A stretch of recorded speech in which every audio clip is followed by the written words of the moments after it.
Put aside your preconceived notions about rookie seasons and consider if Caitlin Clark is the WNBA's strongest player. When Clark stormed into the league last year, she hit the weight room harder than a kid at a candy store, and the results are jaw-dropping with new teammates who are essentially basketball royalty. She's not just showing off her muscles, she's turning heads and breaking records like they're made of paper. In addition to aiming for a championship, Caitlin Clark is determined to dominate every game. Her goal is to elevate the league as a whole, not just lift weights. And let's not even discuss her incredible passing abilities. She has the court vision of an experienced veteran, making opponents appear to be moving slowly. Is Caitlin Clark the strongest player in the WNBA right now? All right, guys, we're starting a little TikTok weight room vlog. I'm gonna show you what we do. Get the butt down. Good. Okay, speed. It's difficult to argue against it, with biceps that could likely bench press a car in a game that's sharper than ever. However, before we delve into her journey from college phenomenon to WNBA powerhouse, let's take a moment to appreciate the excitement surrounding her return. Before we get into the specifics of Clark's off-season glow-up, don't forget to hit the like button and subscribe. You won't want to miss a beat as we follow all the latest Buzz Wild stats and epic moments in the WNBA. Caitlin Clark's thrilling voyage greetings from our channel. Something is undoubtedly happening in Indiana, and it's not just a new corn dog flavor. Instead, Caitlin Clark is the talk of the town. It seems like she spent her off-season practicing more like a Marvel superhero than a budding basketball star. Wait until you see that the fans of the Arms weren't just ogling. They were also taking screenshots and pondering whether this was artificial intelligence or real. I gotta say, the new look Caitlin Clark, it's not gonna be good for opponents. It's really not. Warning about spoilers before we delve into her new, messed up era. Let's take a quick look back. Caitlin Clark had already taken the WNBA by storm in 2024 after being the top overall pick, raining threes like a monsoon, and winning Rookie of the Year like it was just another Tuesday. However, as she was setting records, she was also getting broken by tough, physical veterans who made sure the rookie understood that the W isn't college, but rather survival of the strongest. Nope, she hit the weight room like it owed her money. Fast forward to the most recent Iowa versus Ohio State game, and she's courtside back where it all started, except now she's not just the NCAA scoring queen. She's walking muscle, wearing black t-shirt sleeves that barely cling to biceps that appear to have been sculpted from granite. Whether she was playing or not, she was flexing. Sports photographer Brie Larii confirmed the photos, unaltered, and captioned one with someone who had been in the weight room.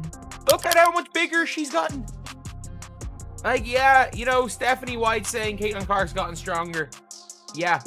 That wasn't taken lightly on the internet. Gas bar stools for Holy Sasu. One fan said, "When did you start bodybuilding?" She increased her range by 5 feet. Others simply dropped their jaws and gave up trying to understand that this can't be real. She won't be pushed around next year. And now we're left with a version of Caitlin Clark the WNBA hasn't seen before. Stronger, louder, meaner, and even more ready. Dave Porroy Angel Reese better hope they cancel this season because Caitlin fixing to put her in a quick grave, and that wasn't even the wildest take. So, let's start by talking about the numbers. According to her new head coach Stephanie White, Clark's weight of 152 pounds when she joined the WNBA might have worked in college, but the pros were bouncing her like a pinball, and her self-awareness set in faster than a Stephen Curry release. She quickly figured it out. This wasn't just about putting on muscle for show. I need to get stronger since I can't get pushed around as much when athletes are locked in and not simply playing. Clark purposefully designed his exercises to address his weaknesses. Head-on, White explained how she worked on time under tension, which essentially entails lifting weights in slow, controlled movements to build pure fight power, and she concentrated on her low center of gravity, which is code for not getting bodied on drives anymore. That's just the physical stuff. What's going on behind the scenes is even riskier. During her off-season, Clark also worked on improving her real game, particularly in areas where she wasn't elite. She worked on her mid-range shots, floaters, and yes, the elusive left-hand finish at the rim. Like, everyone talking about how much stronger Caitlin Clark's gotten. Like, it is just factually a thing. I look at the size difference in 1 year. If you watched her rookie season, you would know that was her weakness.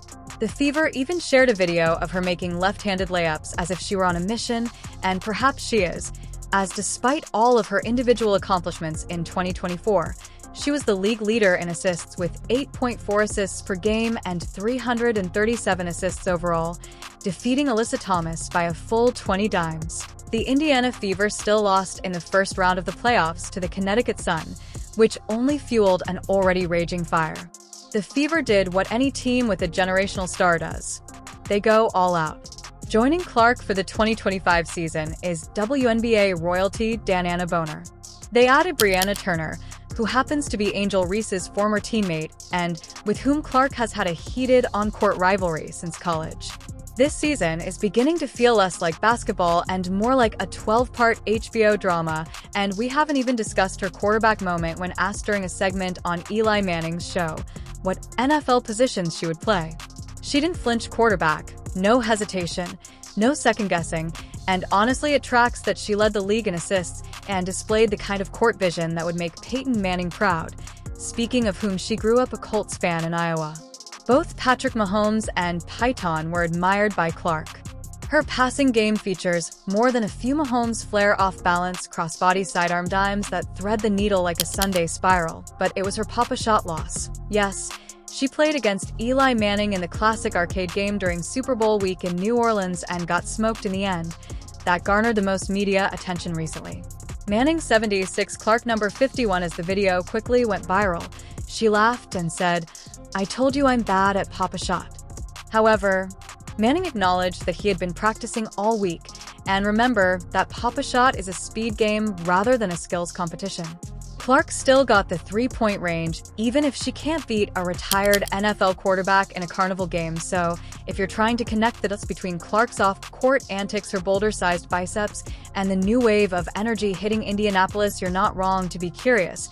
But what's even more fascinating is how she's carrying herself in public lately. Passionate doesn't even begin to describe her vibe at recent Iowa games. She's not just sitting courtside in shades and nodding for the cameras, she's yelling at refs, literally screaming that's a bad call before flashing a cheeky double thumbs up after a favorable one. She was seen supporting Iowa during their Big Ten Conference Tournament game against Michigan State when the Hockey won 74-64, and her every expression felt like she was still part of the team, and fans noticed. Can you imagine her as a coach one day? One posted on X, "She will out me herself." That's Kim Hwa in case you missed the reference, and that's not light praise.